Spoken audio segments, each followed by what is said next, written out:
단독소득으로 나눠졌을 때 1989년에 이제 그 장벽이 무너졌죠. 그리고 1990년에 이제 비로소 통독, 그러니까 독일의 통일을 이렇게 선포했습니다. 뭐 엄청난 사건이었죠. 그런데 그 독일이 통일 전에 분단의 아픔을 겪고 있을 때 이런 유머가 있었어요. 네, 이런 유머가. 동독의 개가 서독으로 탈덕을 한 겁니다. 예. 그냥 목숨을 걸고 넘어왔다는 거예요. 그랬더니 이 서독의 개가, 야, 너 미쳤어? 안 무서웠어? 그렇게 이야기를 하더라는 거예요. 아니, 뭐 동독이면 먹을 게 없었나 보지? 아니, 거기가 그렇게 많이 추운가 보지? 뭐 이렇게 이야기를 이제 막 하면서 도대체 왜 넘어온 거야? 이렇게 이야기를 했대요. 그랬더니 이 동독의 개가, 야, 좀 마음껏 지져보고 싶어서 왔어. 그랬다는 거예요. 아니, 뭐 먹고 안 먹고 이 문제가 아니라 도저히 내 마음대로 뭐 짖을 수가 있어야지. 그래서 나 한번 마음껏 그냥 막 와와와 짖고 싶어서 그래서 좀 내려왔어. 그랬대요. 이게 이제 풍자한 이야기인데, 여러분, 먹는 거, 뭐 입는 거, 뭐 자는 거, 이것도 물론 중요한데, 사람이 이 자유, 내가 좀 하고 싶은 대로 한번 확 이렇게 마음껏 이렇게 할 수 있는 그런 자유, 이게 참 자유를 이렇게 억압당해 보면 알죠. 그래서 미국의 건국 대통령이 건국의 아버지라 불리는 사람이 몇 명 있는데, 그 중에 한 사람이 패트릭 헨리라는 분인데, 정치가인데, 이분이 1775년에 아주 유명한 연설을 하나 했습니다. 내용은 기억이 안 납니다. 잘 몰라요. 그런데 얘기하면 딱 한 얘기. 나에게 자유를 달라. 자유가 아니면 죽음을 달라. 이 이야기를 했습니다. 영국을 어떻게 갔던 완전한 독립, 뭐 이걸 이제 이야기한 것 같은데, 자유 아니면 차라리 죽음을 달라. 이런 그 외침에 뭐 내용이 많이 있었지만 아주 딱 슬로건처럼 이야기한 이 이야기가 너무너무 많은 사람들에게 공감을 불러일으켰었죠. 그만큼 자유라는 게 참 중요하죠. 그런데 한번 생각을 해봤어요. 말씀을 준비하면서 자유도 종류가 있잖아요. 근데 우리가 살아가면서 중요한 자유가 있다면 한 3가지를 생각해 보게 됐습니다. 첫 번째는 일단 정치적인 자유죠. 나라적인 자유. 우리나라가 1945년 8월 15일 날 해방을 맞았는데, 제일 기뻤던 이유는 자유를 얻었다는 거잖아요. 뭐 1945년 8월 15일 날 딱 해방이 되면서 뭐가 갑자기 무슨 복지가 해결되고 뭐가 다 해결된 게 아니잖아요. 그냥 딱 한 가지, 자유가 주어진 겁니다. 그러니까 이 정치적으로 삼시세끼 다 먹고 뭐 이렇게 살아가더라 하더라도 딱 나라가 자유를 뺏기니까 이건 지옥이에요. 정치적으로 자유한 것, 이게 너무 중요해서 3.1운동 때만 해도 자료를 보니까 130여만 명이 자유를 쟁취하겠다고 나와서 길거리 나와서 3.1운동에 참가를 했다. 그 당시에 130여만 명. 그리고 그 130여만 명이 나와가지고 7,500명이 죽었대요. 죽임을 당했다. 뭐 때문에? 자유를 얻고 싶어서. 이게 정치적인 자유죠. 또 그런가 하면 아주 1차적인 건데, 그거는 육신적인 자유죠. 육체적인 자유. 건강이 허락되지 못할 때 활동에 제한을 받으면 그것처럼 괴로운 일이 어디 있습니까? 저도 짧은 시간이지만 2주 정도 병원에 있었는데, 지금도 제가 그 병원을 이제 또 치료를 받으러 또 이렇게 가지만, 약도 받고 이렇게 가지만, 제가 그 3층에 3층 맞죠? 예, 그 자병원 3층에 옥상이 이렇게 있어요. 거기서 밖을 내다보면서 탄천과 그 저쪽 분당 저쪽을 바라보면서 금방 나갈 건데 경과대가 좋아지고 호전됐다고 얘기를 듣는데도 불구하고 거기를 하루에 몇 번을 나갔습니다. 그리고는 거기서 막 그 탄천가로 막 자동차들이 막 휙휙 지나가는데 제가 그때 카니발을 끌고 다녔었거든요. 하얀색 기억나실 건데 하얀색 카니발만 보면 막 제가 거기 타고 막 가고 막 움직이고 싶은 거예요. 그리고 또 한편으로는 내가 하나님 제가 저걸 다시 타고 또 활동할 수 있겠죠? 뭐 이러면서. 근데 지나놓고 2주밖에 안 됐어요. 거기서 그러고 있었던 시간이. 그런데도 그 자유에 대한 그 갈급함이 있었습니다. 뭐 때때로는 그렇죠. 저는 요즘 그걸 많이 무시하고 있습니다만 여러분들 중에도 그렇고 먹을 걸 내가 마음껏 내 마음대로 막 먹을 수 있는 자유? 이거 뺏기면요 정말 삶이 재미없어져요. 설탕 못 먹게 하니까 재미가 없었어요 사실. 네. 마음껏 먹을 수 있는 자유, 건강한 자유. 이거 얼마나 중요한 겁니까? 이게 행복인데. 그런가 하면 이제 실제적으로 우리 인생에서 또 아주 중요한 게 있다면 경제적인 자유죠. 경제적인 자유가 있어야죠. 경제적인 자유가 있어야 된다는 건 정말 꼭 필요한 걸 살 수 있고 꼭 필요한 걸 지출할 수 있는 그 정도의 경제력이 있어야 자유가 있죠. 또 뭘 사야 되고 뭘 지불해야 되는데 그러한 경제적인 게 좀 없을 때 그 자유의 그 목마름이 또 있지 않습니까? 그런데 이게 또 좀 이건 또 양면성이 있어서 물질적인 거는 너무 과해지다 보면은 물질의 노예가 되어버립니다.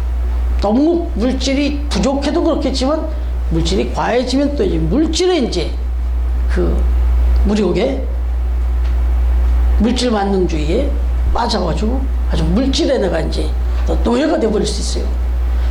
물질은 적어도 물질 때문에 부자임을 느끼지만 너무 많아도 물질에서 자유하지 못합니다. 그래서 이때는 바로 무력이라 해서 욕심이죠, 욕심. 물질의 욕심에서 자유하는 것이야말로 정말 소중한 자유죠. 이렇게 뭐 여러 가지로 생각할 수 있지만 이렇게 크게 압축하면 이러한 서너 가지가 되는데, 그런데 이 얘기하려고 지금 제가 말씀을 전하는 건 아니시겠어요? 오늘 우리가 함께 보는 이 설교 말씀을 보면 오늘 우리 같이 읽었는데 이 말씀이 좀 쉽던가요? 뭔 얘기인지 조금 막 중언부언하는 것 같은 느낌도 들 정도로 좀 반복되는 말이 많이 나오고 그래요. 그런데 사실 성경이 이제 쓰여진 내용들을 보면 구어체로 돼 있고 또 오래전에 써있고 어려운 말도 많이 있는 건 사실인데 그 중에서도 특별히 신약에서 이 로마서라고 하는 말씀이 조금 어렵긴 어렵습니다. 신학교에 가서 공부할 때도 이 로마서를 강해를 이렇게 공부할 때 조금 어렵습니다. 예. 피할 수 없게 이 사도 바울이 워낙 공부를 많이 한 사람이 되다 보니까 이 사람이 자기가 깨달은 은혜를 썼는데 쉽게 쓴다고 썼는데도 아주 깊이가 있어요. 그래서 어떤 말인지 잘 막 비유를 들어도 예수님은 공중에 나는 새를 봐라, 들의 백화를 봐라, 너무 쉽잖아요. 근데 이 사도 바울의 예를 든 건 좀 어렵습니다. 근데 오늘 여기서 말하는 자유가 나오는데 이 자유는 영적인 자유입니다. 사실은 정치적인 거, 육체적인 거, 경제적인 거 이 자유도 중요한데 이거보다 훨씬 더 중요한 근본적인 자유가 하나 있는데 그게 영적인 자유다. 죽음과 생명을 논하는 거기 때문에 영생과 영벌을 논하는 거기 때문에 이 영적인 자유 얘기가 나옵니다. 그래서 오늘 본문에는 예수 그리스도를 통하여 주어진 자유를 얘기하면서 우리가 지금 몇 주째 이미 묵상했잖아요. 우리 각자가 바로 예수 그리스도께서 우리를 짓누르고 있었던 그 죄의 종에서 우리를 자유를 주셨다, 이 말씀을 하잖아요. 그런데 지금 이게 몇 주째 얘기를 하고 있는데 오늘도 또 한 번 이 얘기를 하는데 남편과 아내 얘기를 들어서 합니다. 남편과 아내 얘기를 들어서 합니다. 그런데 오늘 말씀을 조금 정리해서 좀 이 얘기를 그냥 압축해서 한번 설명을 간단하게 해드리면 그거예요. 처음 결혼을 해서 이제 가정을 이루어 하는데 아이 만난 남편이 너무너무 완벽주의자인 거예요. 숨도 못 쉴 정도로 뭐 가정의 그 규칙과 질서가 막 너무너무 완벽한 거예요. 그래서 뭐 조금만 몸 하나 비틀어지면 뭐 이거 숨도 못 쉬게 이야기를 합니다. 처음에는 다 반듯하고 타서 좋았는데 이게 너무 그렇게 하니까 진짜 자유가 없어, 자유가. 그래서 이 부인이 너무너무 힘들고 괴로운 가운데 그냥 사는 게 사는 것처럼 그렇게 살고 있었는데 아유 어떡하다 보니까 이 남편이 이제 지병을 얻고 떠나게 됐어요, 세상을. 안타깝지만 그렇게 떠났어요. 이제. 그러고 나니까 이제 이 아내가 정말 그 아픈 마음을 가지고 살면서도 한편으로는 또 자유해진 거잖아요. 그러던 중에 이제 새로운 또 남편을 맞아서 다시 또 새로운 삶을 시작하게 된 거다. 그래서 그렇게 맞이한 남편을 봤는데 이 남편이 너무나 동정심도 이해심도 좋고 어쩜 그렇게 따뜻하게 사랑이 많은지. 그래서 그 흘러든 그 허전함을 다 채우면서 행복하게 그런 삶을 살아가게 되었다. 이 얘기를 짧게 정리하면 그렇습니다. 이 말씀 읽은 걸 짧게 정리하면. 근데 굳이 이렇게까지 이제 이 남편이 이런 예를 들었는데 이걸 이렇게 또만 들어가지고는 조금 이해가 약하기 때문에 또 저를 통해서 한 번 더 해석해서 말씀을 전하게 하시는 거예요. 제가 또 이 부분을 말씀을 묵상하면서 찾아본 것으로 보면 이겁니다.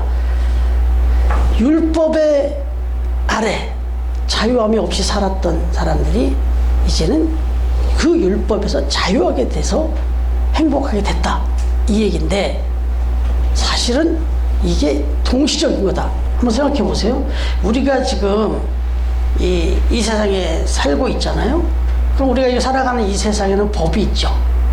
이 세상에 법은 다 있잖아요. 도로교통법을 하나 생각해 볼게요. 도로교통법이 있습니다. 그래서 교통 질서를 지키고 우리가 안전하게 살아갑니다. 그런데 이 도로교통법은 원래 이 운전을 정말 조심해서 잘 지키고 잘 이렇게 살아가는 데는 사실 도로교통법이 필요 없어요. 뭐 교통법에 여기 신호등 있고 뭐가 다 있지만 이게 다 들어가면 막 그 운전면허 시험 보려면 면허증 딸 때 필기 시험 보면 막 여러 가지가 나와요. 그거 지금 다시 보면 더 떨어질 거예요, 아마. 그거 다시 보면 더 떨어질 거예요. 지금 최근에 누가 적성검사를 놓쳐가지고 1년이나 기간을 주는데 놓쳐갖고 다시 시험 보게 됐대요. 그래서 그분 문제 집으라고 갔더니 너무 어려워요. 뭔 소리인지 모르겠어요. 그런데 제가 도로교통법 지금 모르고 살고 있는데 제가 도로교통법 잘 지키잖아요. 아니 지키는 이상이에요. 뭐 도로교통법에서 얘기하는 거 이상으로 제가 지킵니다. 안전거리 유지하고요.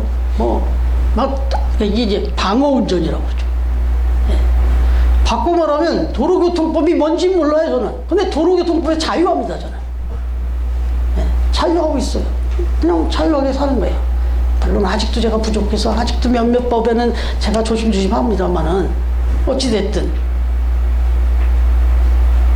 나라마다 법이 있고 또 세상에 법이 있지만 더 중요한 법이 내 안에 있기 때문에 그게 뭐냐면 양심의 법입니다. 제 안에 양심의 법이 있기 때문에 이 도로교통법 이전에 제가 알아서 지키는 거죠. 그러니까 뭐 도로교통법은 어떻게 보면 저한테는 죽은 법이에요. 그거는 생명력이 없는 법이에요. 저한테 무슨 영향을 미치는 게 없으니까 이런 거예요. 여러분 우리가 이제 뭐 가정 얘기가 나왔으니까 이혼법이라는 게 있잖아요. 그러니까 이혼 전문가도 전문 변호사도 있고 이런 시대잖아요 지금. 이혼법이라는 게 뭐예요? 행복하게 잘 사는 부부한테는 이거 이혼법은 죽은 법이에요. 생전 우리가 죽을 때까지 한 번도 들춰오지 않아도 되는 법이 이혼법이라고. 적어도 지금 사모하고 제가 그렇지 않습니까? 여기 계신 우리 다 이혼법을 굳이 볼 필요가 없어요. 왜냐하면 그거는 이제 어떤 문제가 생기고 정말 그런 아픔이 있을 때 그게 이혼법이니까, 우리가 행복하게 살면, 서로 이해하고 서로 존중하며 살면 이혼법은 죽은 법이에요. 적어도 우리가 모두가 그런 삶으로 나아가야죠. 지금도 우리가 그렇게 살고 있고, 이제 어떤 상황이었든 그런 거예요. 그러니까 죄의 법이 죽은 법이 되는 방법은 우리가 죄에서 떠나 살면 되는 거죠. 그럼 죄는 죽은 법이 된다, 이제 그 얘기입니다. 그래서 그 율법이라고 하는 것은 지금 예수 그리스도를 통해서 우리에게 말씀해 주시는 이 사도 바울의 고백은 뭐냐면, 서로 사랑하면 그 율법은 다 죽은 율법이 된다. 하나님이 우리를 사랑하실 때 법대로 막 그냥 아주 율법적인 그 어떤 그 A라는 남편처럼 가지고 뭐 완벽주의를 하고 그거 안 하면 막 가차없이, 그게 구약의 하나님이 그랬잖아요. 그랬다면은 정말 우리 숨도 못 쉴 텐데, 예수 그리스도를 이 땅에 보내주셔서 우리가 예수 그리스도를 통해서 사랑의 법을 알게 된다.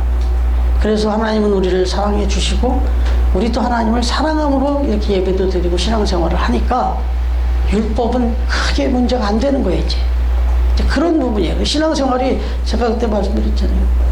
우리가 이렇게 교회를 나오고 신앙생활 하는 것이 마지못해서, 그래 내가 집사인데, 내가 권사인데, 내가 목사인데, 뭐 이 차원이 아니라, 아 정말 하나님의 사랑이 너무 감사하고, 나는 하나님 없이 살 수가 없기 때문에 그래서 이렇게 예배를 나오고, 그래서 그러다 보면 토요일부터 주일 준비를 하게 되는 거죠. 그래서 그 시간을 사모하고 다 단정하게 준비하고, 그리고 그 어느 날보다 가장 잘 이렇게 차려입고, 누가 이렇게 입으라서가 아니라 그냥 그 마음으로 하다 보면 더 많은 걸 이렇게 지키고 살아갈 수 있다. 한 가지만 더 말씀드리면, 한국 사람이 한국인으로 이 땅에 살면 대한민국 법에 의해서 살아야 되죠. 그런데 미국 시민권을 얻게 되고 국적이 바뀌었어요. 그러면 그 미국 시민들한테 한국 법은 죽은 법이에요. 아무 영향력을 안 줍니다. 그럼 이런 거예요. 다시 말하면 우리는 예수 그리스도를 믿고 신앙생활을 하게 됨으로 인해 가지고 시민권이 바뀌었습니다. 이 세상의 시민에서 하늘나라 시민권을 얻게 된 거잖아요. 천국을 소망하는, 천국의 입성을 보장받았잖아요. 하나님 앞에 주님을 믿는 자에게 하나님의 나라를 선물로 주겠다.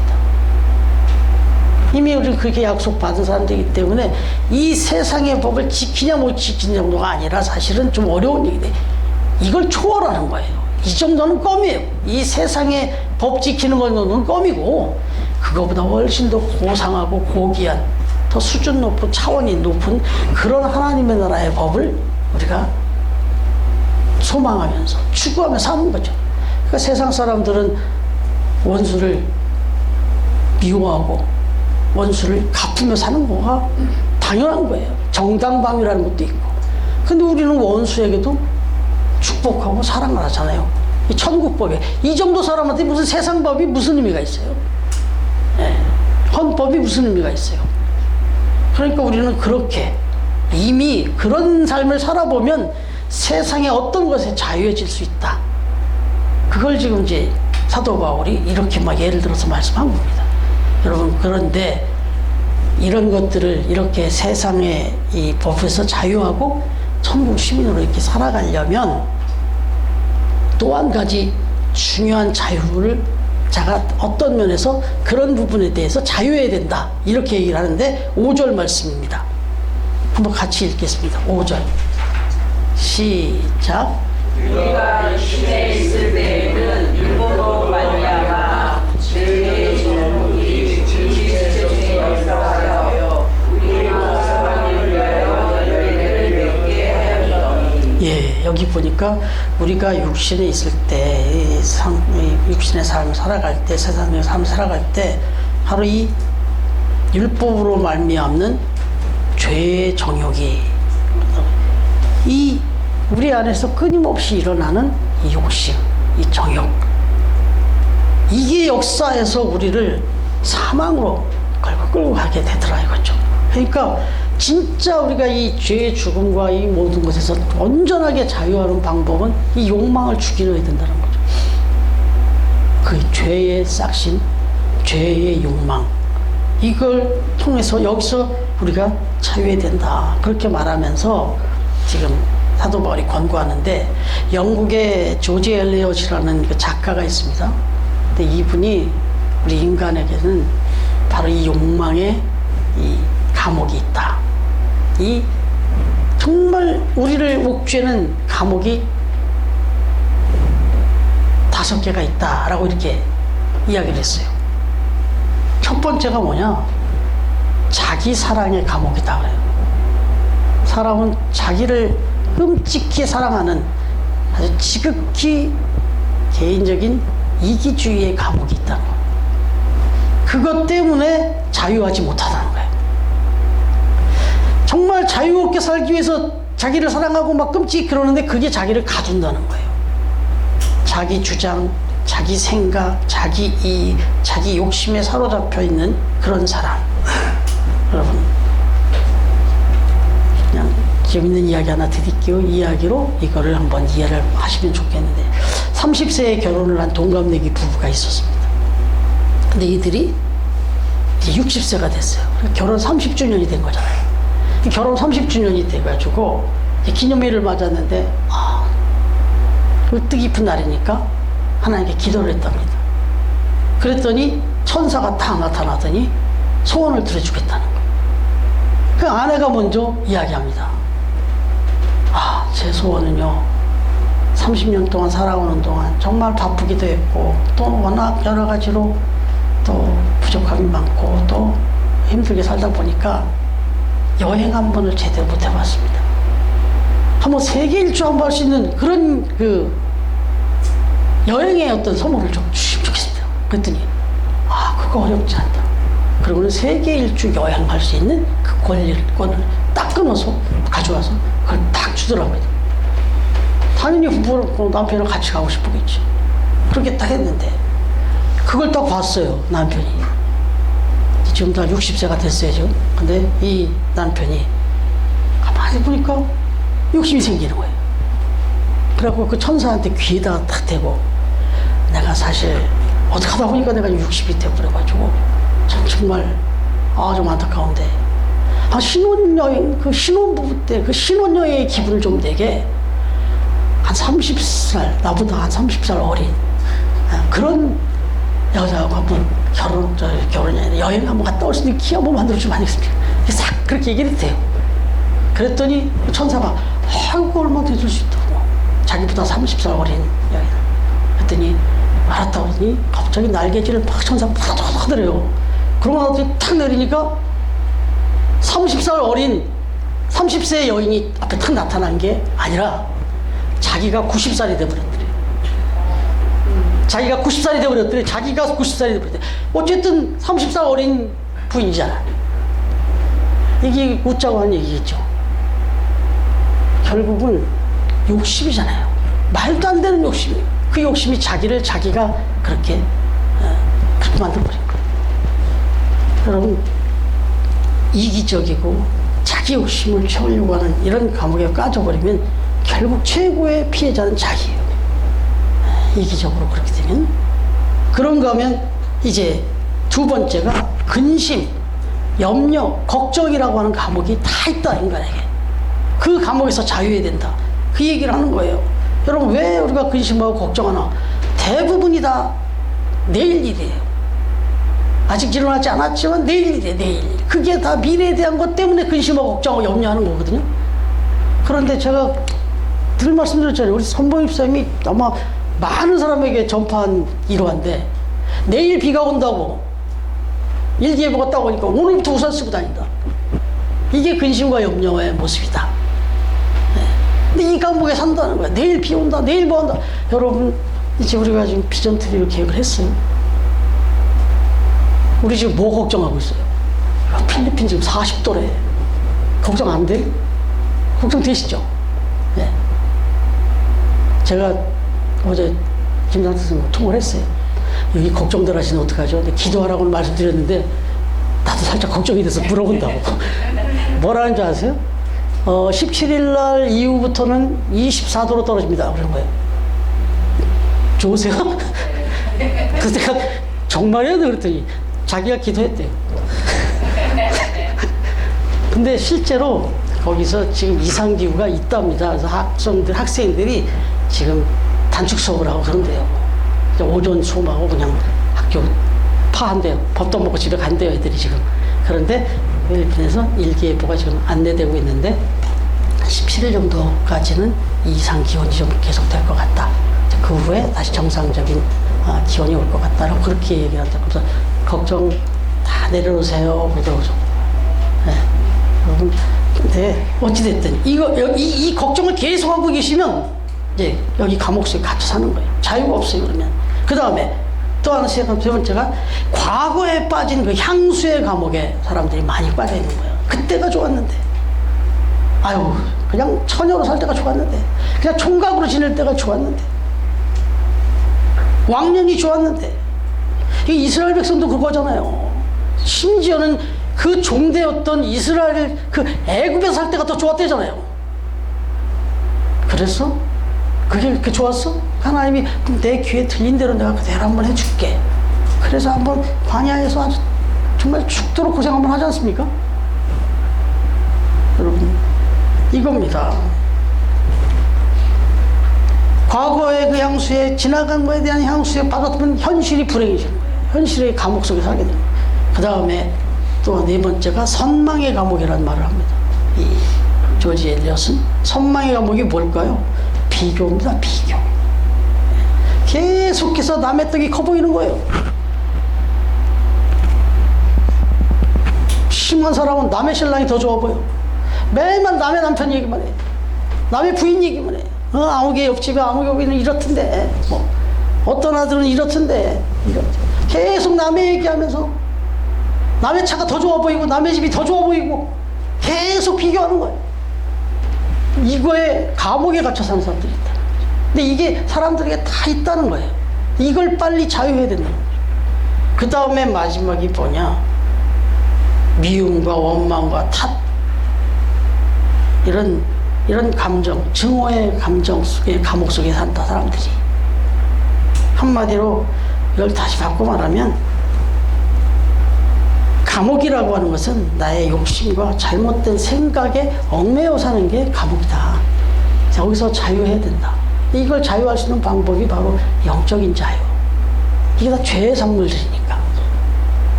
그래서 그리스도인의 자유는 어느 때 자유할 수 있냐? 욕심을 버릴 때. 그리고 바른 생각, 바른 마음을 가질 때, 그때 자유가 있다. 그 말씀입니다. 거기에 참된 자유가 있다. 이렇게 말합니다. 그래서 오늘 말씀 6절을 같이 한번 다시 읽겠습니다. 시작. 이제는 우리가 얽매였던 것에 대하여 죽었으므로 율법에서 벗어났으니 이러므로 우리가 영의 새로운 것으로 섬길 것이요. 아멘.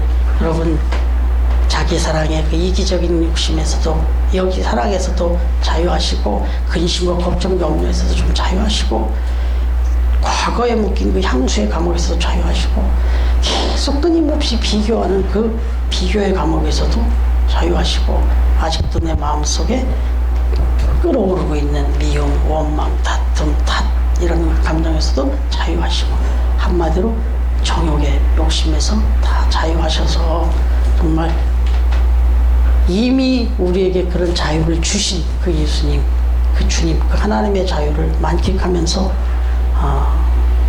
주님이 허락해 주신 이 사랑의 선물로 주신 참된 자유를 항상 누리면서 그렇게 기쁘게 살아가시는 우리 처음 가족들 다 되시기를 주님의 이름으로 축원합니다.